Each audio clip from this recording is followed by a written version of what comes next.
The original queen of the bosses, the BroodMother, has been a mainstay of Grounded since its inception. It's had a few changes, cosmetic and mechanical, but the latest update, Super Duper update, really does make this a more formidable boss fight.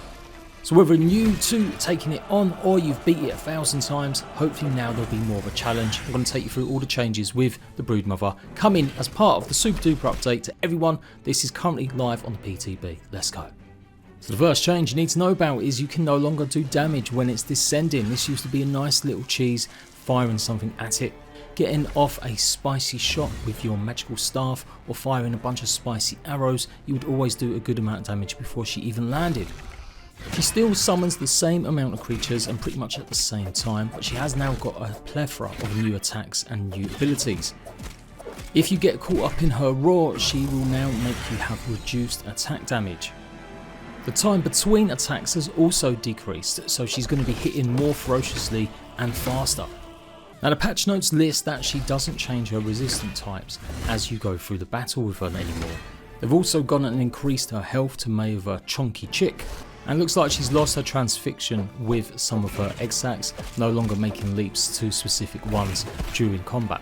She's still got her poison effect lasting around 20 seconds, but she'll also hit you with an exhaustion debuff. So when you run out of stamina, you're going to be more exhausted and not be able to hit as hard, I do believe, or use your stamina regen as quickly.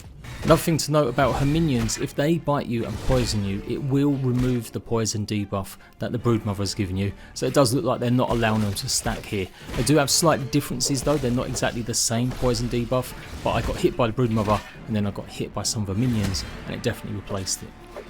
And then finally, once you get her down to her last health bars, she'll also have a shield debuff as well, so it looks like it's going to reduce your shielding and you're going to take more damage for around 20 seconds. And her new Pounce back attack will give you a fresh coat of poison and that exhaustion stamina debuff. You can block it if you time it just right so you don't actually get it, but yeah, it's going to be much more challenging now. So when she roars, that's when she's going to nerf your damage. When she jumps back, that's when she's going to make you tired and apply poison. And her Pounce is the one that's going to make you take more damage with that defense debuff. Last crucial thing you need to know is that obviously the club of the BroodMother has had some changes. They have made all of the poison effects more streamlined and pretty much similar in terms of the rate of effect of the poison and how much damage it does.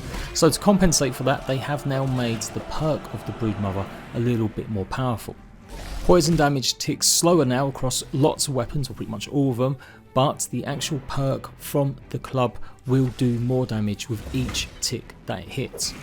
And in terms of the armor, well, the BroodMother mask, again, it's been nerfed in terms of the tick, how quickly or how many times it will poison an enemy, but the damage has been increased with the Poison Nova. So all in all, a great move. I absolutely love the idea that they're revisiting some of the bosses to make them a bit more difficult. I was yapping away in live stream when recording this saying they should make it replayable, but of course it is replayable. You can summon it anytime you want. But definitely with some of the other bosses, I do want to see them to be replayable for sure. Things like the Mant or the Assistant Manager or Schmector.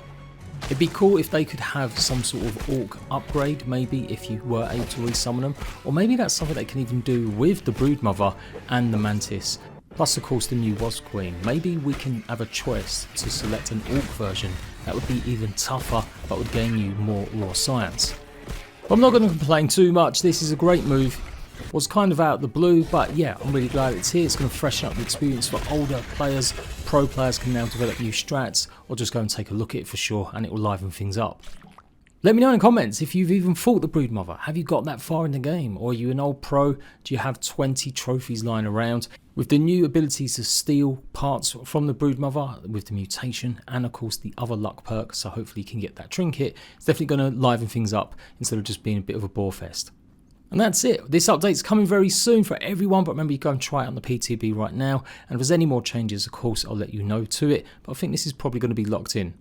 Until next time, rat bags, laters.